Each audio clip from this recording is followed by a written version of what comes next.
Halo, Assalamualaikum warahmatullahi wabarakatuh. Perkenalkan, nama saya Alvina Damayanti dengan NIM 15 kali 874 dari kelas 5D.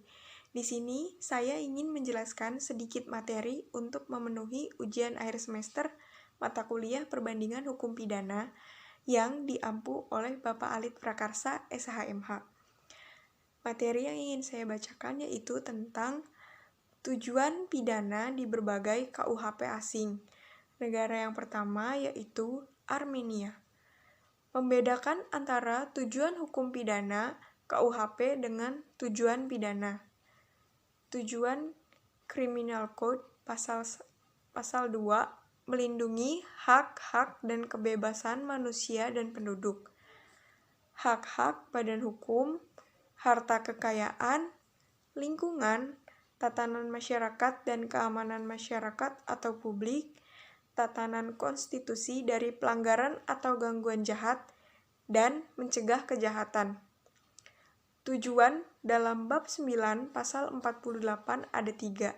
Yang pertama, memperbaiki atau memulihkan kembali keadilan sosial. Yang kedua, memperbaiki terpidana. Yang ketiga, mencegah kejahatan. Lalu, ada prinsip humanistik terdapat dalam pasal 11 ayat 2.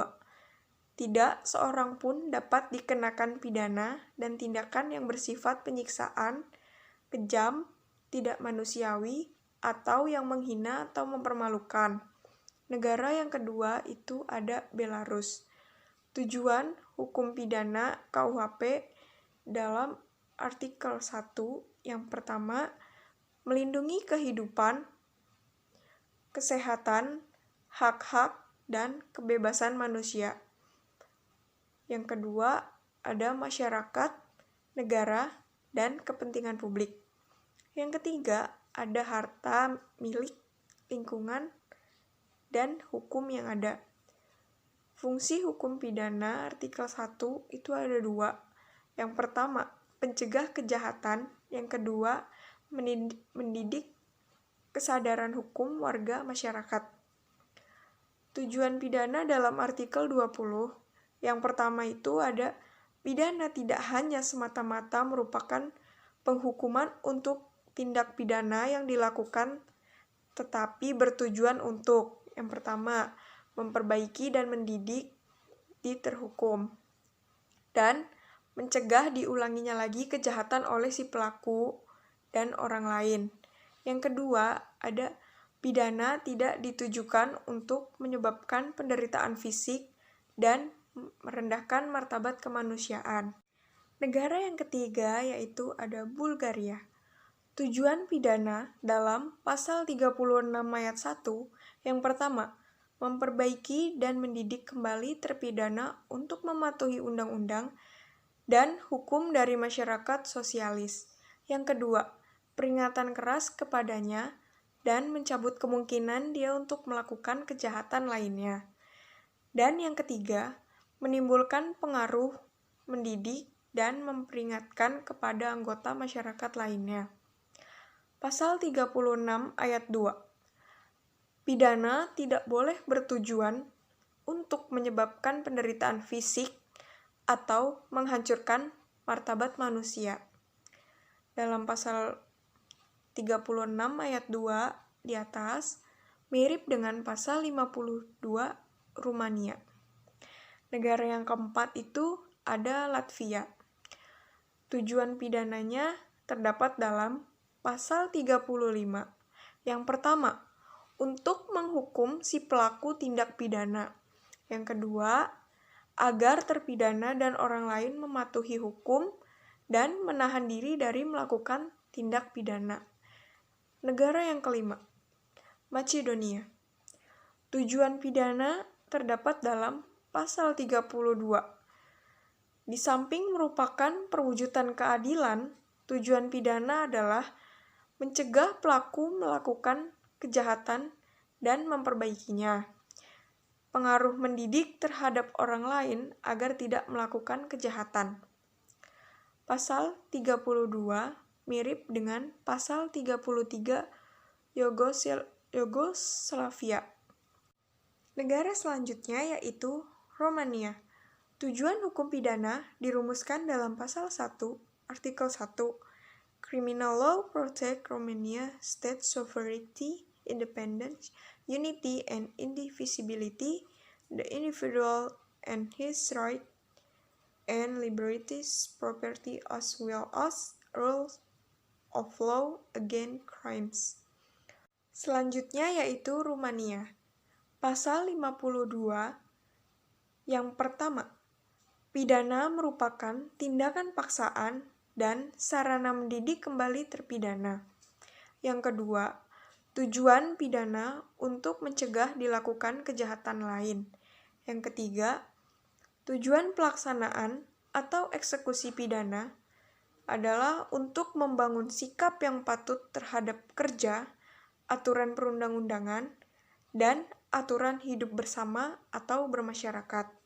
Yang keempat, pelaksanaan atau eksekusi pidana harus tidak menyebabkan penderitaan fisik maupun menghina atau mempermalukan terpidana.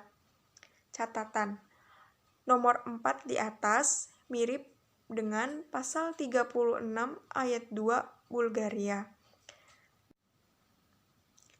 Negara selanjutnya yaitu Yugoslavia. Tujuan pidana terdapat dalam pasal 33.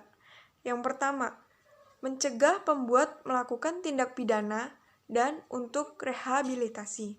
Yang kedua, pengaruh perbaikan terhadap orang lain untuk tidak melakukan tindak pidana. Yang ketiga, memperkuat jaringan atau akhlak moral dari masyarakat sosialis dan membangun tanggung jawab sosial serta disiplin warga negara. Catatan, nomor 1 dan 2 di atas mirip dengan pasal 32 Macedonia. Sedangkan untuk konsep KUHP di Indonesia akan dirumuskan sebagai berikut. Tujuan pemidanaan terdapat dalam pasal 51 Rancangan Undang-Undang tahun 2004 bulan September.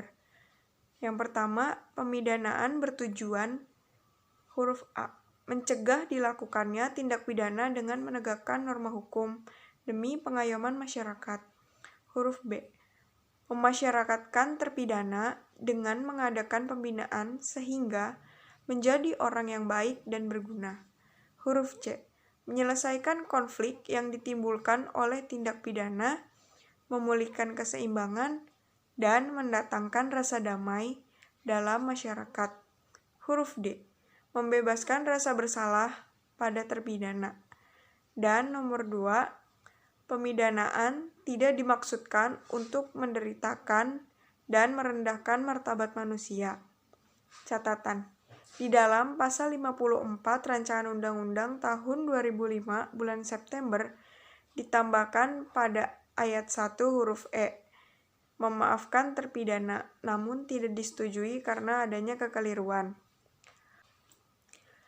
Tujuan pidana yang tidak dirumuskan secara eksplisit dalam rancangan Kitab Undang-Undang Hukum Pidana, memperkuat jaringan atau akhlak moral dari masyarakat sosialis dan membangun tanggung jawab sosial terdapat dalam pasal 33 KUHP Yugoslavia. Melindungi tatanan atau ketertiban masyarakat dan tatanan konstitusi terdapat dalam pasal 2 KUHP Armenia. Memperbaiki atau memulihkan kembali keadaan sosial terdapat dalam pasal 42 ayat 2 KUHP Armenia. Mendidik ketaatan atau kesadaran hukum warga masyarakat terdapat dalam pasal 1 KUHP Belarus. Memperbaiki dan mendidik kembali terpidana untuk mematuhi undang-undang dan peraturan atau kebiasaan dari masyarakat sosialis terdapat dalam pasal 36 ayat 1 KUHP Bulgaria. Untuk membangun sikap yang patuh terhadap aturan hukum bersama atau bermasyarakat terdapat dalam pasal 52 KUHP Rumania. Inti tujuan pemidanaan dalam konsep yang pertama aspek perlindungan masyarakat atau kepentingan umum, khususnya pencegahan kejahatan, pengamanan atau pengayoman masyarakat, pemulihan keseimbangan masyarakat, penyelesaian konflik, dan mendatangkan rasa damai. Yang kedua, aspek perlindungan atau pembinaan individu, yaitu memasyarakatkan terpidana atau rehabilitasi, membebaskan rasa bersalah. Pemidanaan tidak dimaksudkan untuk menderitakan dan merendahkan martabat manusia atau perlindungan terhadap sanksi yang sewenang-wenang atau bersifat pembalasan. Cukup itu saja yang saya sampaikan, kurang lebihnya mohon maaf. Wabillahi taufiq wal hidayah. Wassalamualaikum warahmatullahi wabarakatuh.